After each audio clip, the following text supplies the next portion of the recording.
This is Too Sharp with ET and I'm Nisha Poddar. The two important stories today. India races the clock to seal a mini trade deal with the US before Trump's tariff sword falls again. And a 1 lakh crore rupee sell-off tsunami hits Dalal Street.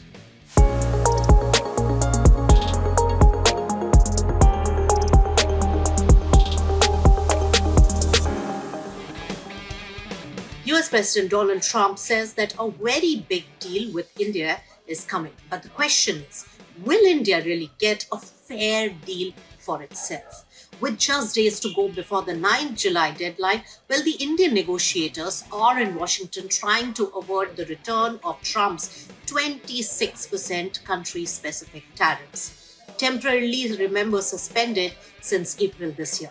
Let's break down the two likely scenarios for India. Option 1, a mini deal before 9th of July. India could agree to cut import tariffs on US auto, wine, ethanol and nuts.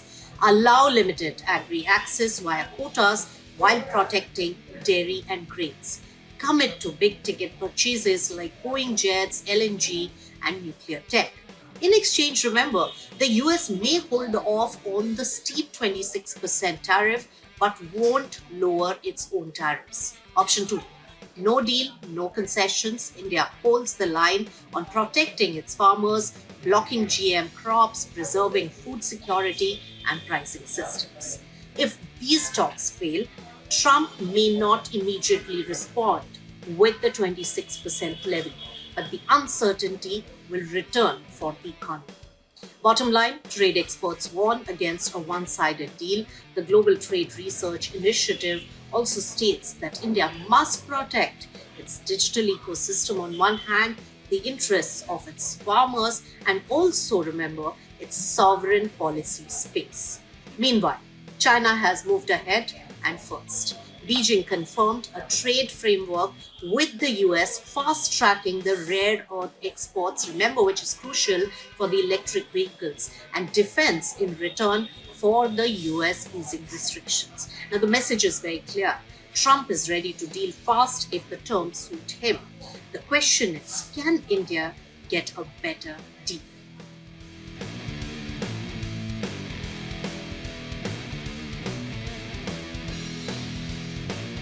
A massive 1 lakh crore rupees worth of shares have been offloaded in just 2 months in the Indian markets, and surprisingly, it's not the foreign investors doing the selling.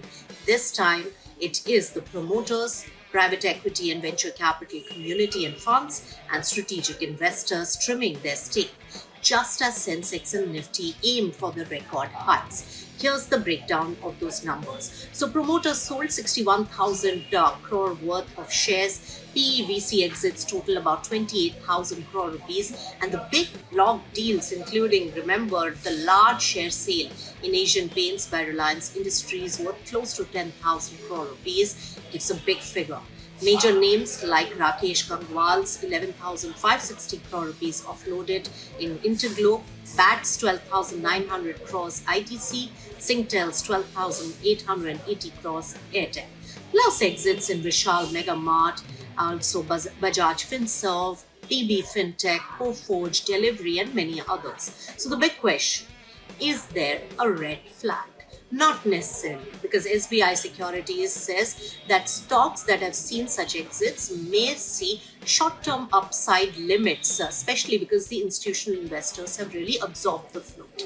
But Prime Database says that the selling is liquidity-driven, not panic selling, with mutual funds flush with money as well as FIIs back, and promoters are really capitalizing on high valuations. So the experts like Mihir Vora of Trust MF view this as a sign of maturity and not distress.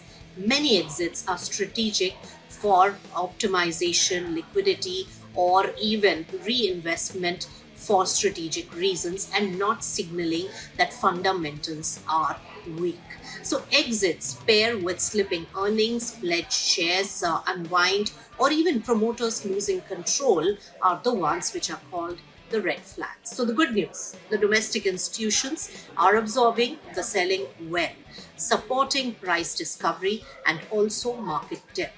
In final take, well, this wave of exits may seem scary to an investor, but it also reflects a deepening and evolving market for India.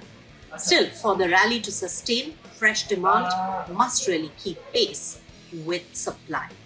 That's it for today on Too Sharp with ET. This is Nisha Poddar signing off. See you next week.